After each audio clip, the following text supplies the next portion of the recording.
Starting from the name of Allah the most beneficent and the most merciful. आज हम बात करेंगे past indefinite के हवाले से। लास्ट टाइम मैंने आपको टेंसेस का वीडियो लेक्चर शेयर किया था और ये मेरी फर्स्ट वीडियो है फेस के साथ। चलिए शुरू करते हैं।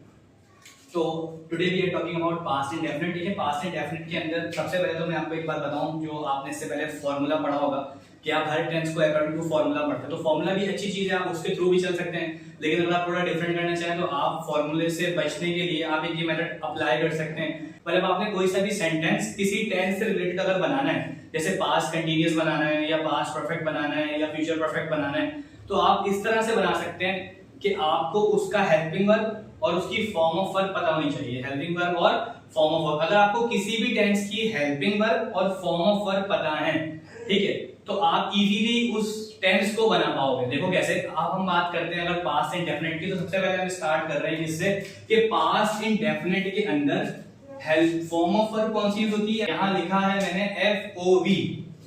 फॉर्म ऑफ वर्ब कौन सी यूज होती है, सेकंड, और हेल्पिंग वर्ब कौन सा यूज होता है, डिड। लेकिन हेल्पिंग वर्ब डिड कब यूज होता है, पास्ट इंडेफिनिट जब हम नेगेटिव या इंटेरोगेटिव सेंटेंस बनाते हैं। लेकिन जब हम अफर्मेटिव बनाएंगे तो डिड यूज नहीं होगा।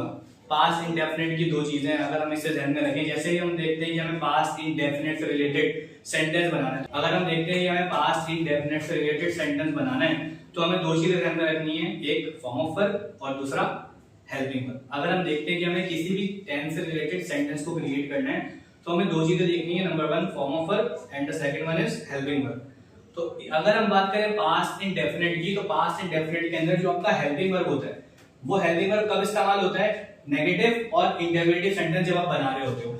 लेकिन जब आप अफर्मेटिव सेंटेंस बनाते हो, कौन सा सेंटेंस बनाते हो, अफर्मेटिव, जिसे आप अलर्टिव भी कह सकते हो, ठीक है। देखिएगा जरा, जब आप अफर्मेटिव या अलर्टिव सेंटेंस क्रिएट करते हो, जब आप हेल्पिंग वर्ब का यूज नहीं करते, जब आप हेल्पिंग वर्ब का यूज नहीं करते।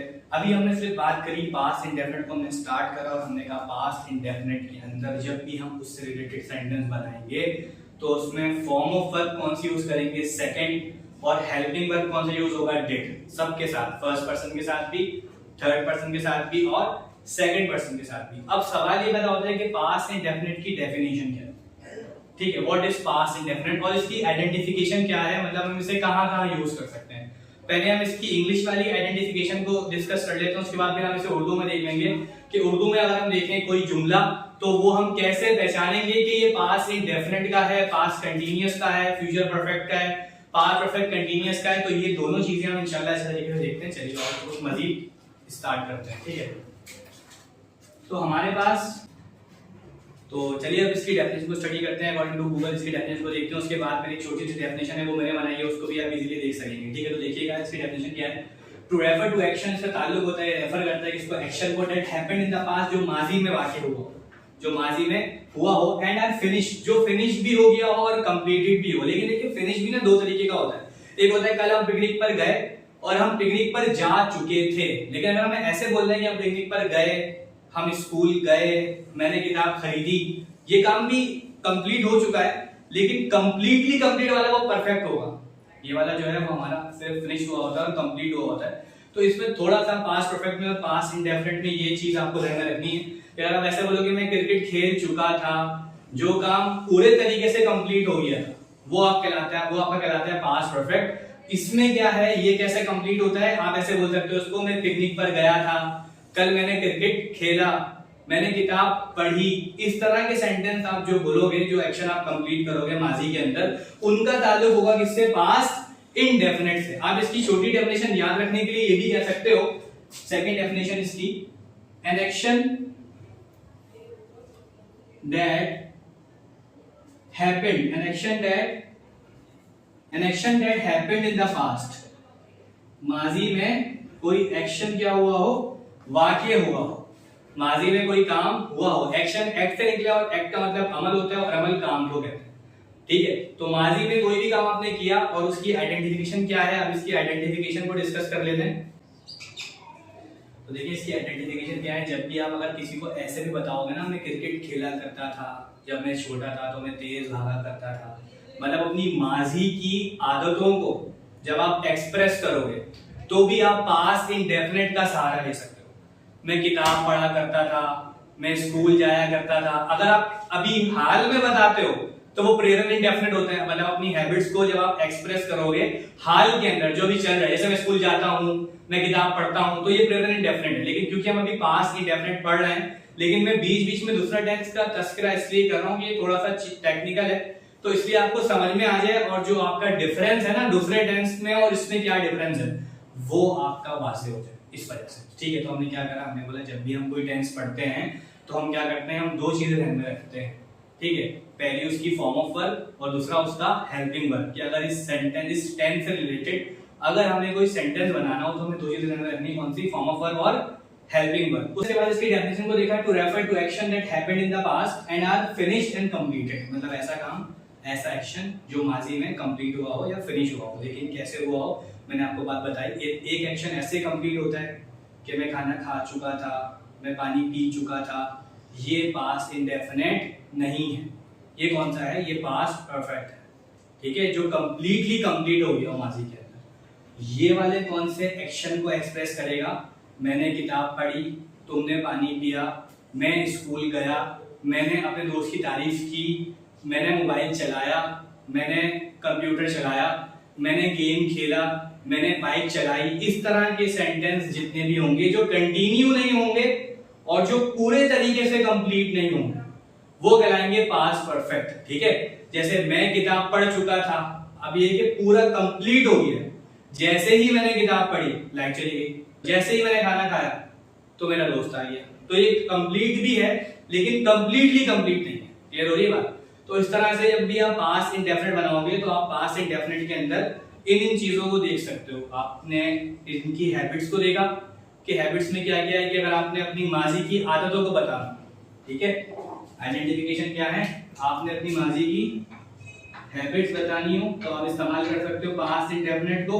और आपने कोई ऐसा काम बताना हो जो माजी में आप क्या कर सकते थे, तो रिपीटेशन का हो आप या हैबिट्स का हो आप, इन दोनों का मतलब, तो कहने का मकसद मेरा ये है कि हैबिट्स या रिपीटेशन आप जब भी माजी की बनाना चाहो तो आप पास्ट इंडेफिनिट में बता सकते हो। ठीक है, तो आपने ये सीखा कि पास्ट इंडेफिनिट क्या होता है, मुझे उम्मीद आपको शायद समझ में आया हो। सही है, तो पास्ट इंडेफिनिट वो सेंटेंस होता है जो माजी में वाक़या हुआ हो, जिसमें आप अपनी माजी की आदतों को बता सकते हो या जिसमें आप माजी का कोई ऐसा काम बता सकते हो जो आप रिपीट करते थे। ठीक है, अब इसकी एग्जाम्पल्स को डिस्कस करते हैं। चलिए इनकी कुछ एग्जाम्पल्स को डिस्कस कर लेते हैं कि जैसे इसका अगर हम अफर्मेटिव बनाएं तो अफर्मेटिव से नेगेटिव में कैसे जाएंगे और नेगेटिव में इंटरोगेटिव में कैसे जाएंगे, और इंग्लिश में अगर हमारे पास लिखा हुआ आ जाए पास्ट इंडेफिनिट तो हम कैसे पहचानेंगे कि ये हमारा पास्ट इंडेफिनिट है। तो देखिए स्टार्ट करते हैं, बहुत सिंपल है।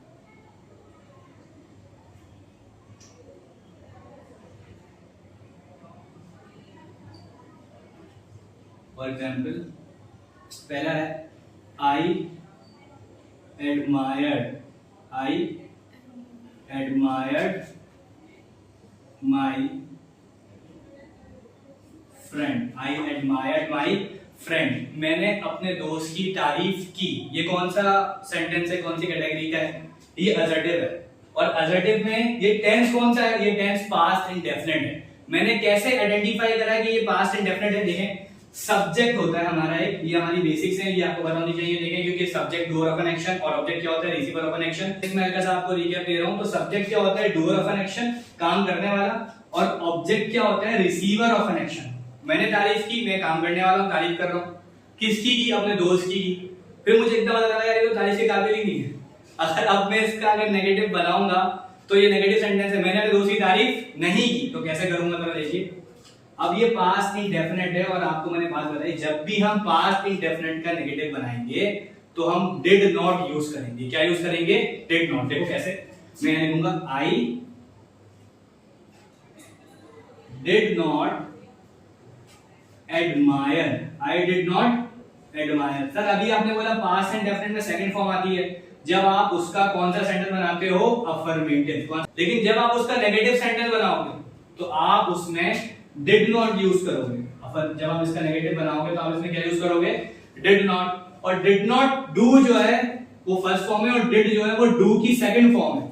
तो सेंटेंस में एक जगह जब सेकंड फॉर्म यूज हो गई तो हम दोबारा यूज नहीं करेंगे, इसलिए पास्ट इंडेफिनिट के नेगेटिव सेंटेंस के अंदर फर्स्ट फॉर्म पर बाकी एडमायर, फर्स्ट फॉर्म है किसकी, एडमायर की। इससे पता ये चला कि अगर आपको टेंसेस में कमांड हासिल करनी है तो आपको फॉर्म ऑफ वर्ब की अवेयरनेस होनी चाहिए, वरना मुश्किल होगा। ठीक है, तो फिर मुझे क्या याद आया था कि दुनिया में दोस्त की तारीफ नहीं करनी। I did not admire my friend.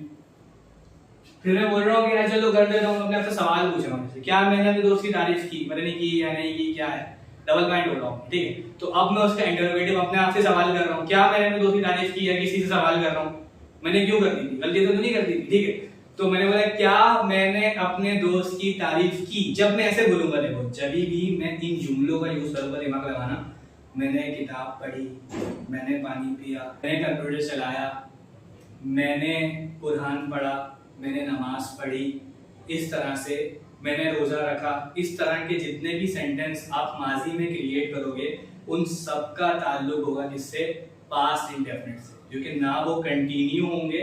इसकी एक पहचान आप ये भी कह सकते हो कि ना वो कंटिन्यू होंगे और ना वो पूरे तरीके से कंप्लीट हो। कंप्लीट तो होंगे लेकिन कंप्लीटली कंप्लीट में इस सेंस में कह रहा हूँ आपको, जैसे मैं पानी पी चुका था, मैं खाना खा चुका था, कंप्लीटली कंप्लीट कर लिया था मैंने एक्शन को, तो वो पास्ट परफेक्ट हो जाएगा। ये पास्ट परफेक्ट नहीं, ये कौन सा है, पास्ट इंडेफिनिट। तो पास्ट इंडेफिनिट में इस तरह के सेंटेंस आएंगे, मैंने बस्ता लिया, मैंने जो है वो मैंने कपड़े खरीदे, मैं अपने दोस्त से मिला, मैंने कीबोर्ड चलाया, मैंने टाइपिंग की, मैंने पेंटिंग खरीदी, मैंने घड़ी खरीदी, मैंने टाइम देखा। इस तरह के जितने भी सेंटेंस होंगे वो किससे रिलेट करेंगे, पास्ट इंडेफिनिट से। ठीक है, अब मैं सवाल कर रहा हूं, कौन सा भाई, did I admire, did I admire my friend, did I admire my friend, question mark लगा। तो नेगेटिव मैंने इसका इंटरोगेटिव मैंने बनाया, did I admire my friend, क्या मैंने अपने दोस्त की तारीफ की, तो देखिए डिड में पहले ले गया, उसके बाद में क्या लेकर आ गया, सब्जेक्ट, उसके बाद में फॉर्म ऑफ वर्ब और फिर object my friend. Did I admire my friend. And if you are writing interrogative sentence, so don't forget to write question mark after the sentence. जब भी आप लिख रहे होगे इंटरोगेटिव सेंटेंस को तो क्वेश्चन मार्क लगाना मत भूलना।